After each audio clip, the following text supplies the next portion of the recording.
When we were there on the Mount of Olives, I think I appreciated it most as we were used it as a vista over the city of Jerusalem, and knowing that Christ stood on those hills and had that same vista.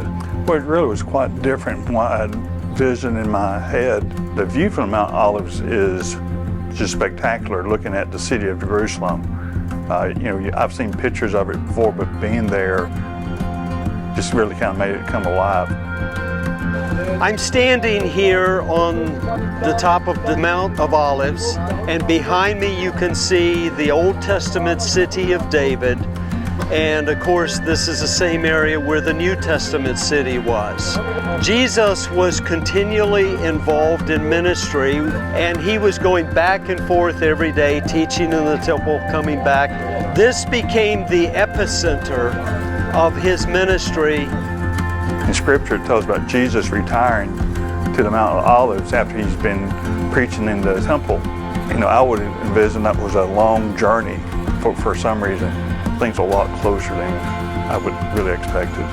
Picturing Jesus looking over Jerusalem and weeping because he knew what was going to happen to these people, that will really stick with me.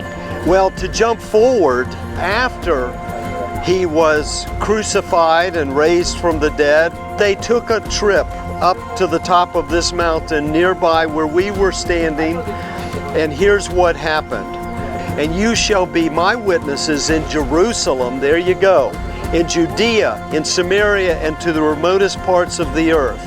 And when he had said these things, as they were looking on, he was lifted up, and a cloud took him out of their sight.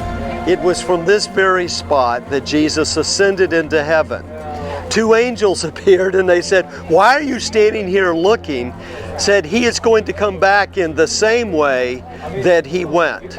So in the meantime, they had the Great Commission, and that's why even in our church in Tennessee, we are there because of what happened on this mountain. So we are in the place for the beginning of the Great Commission.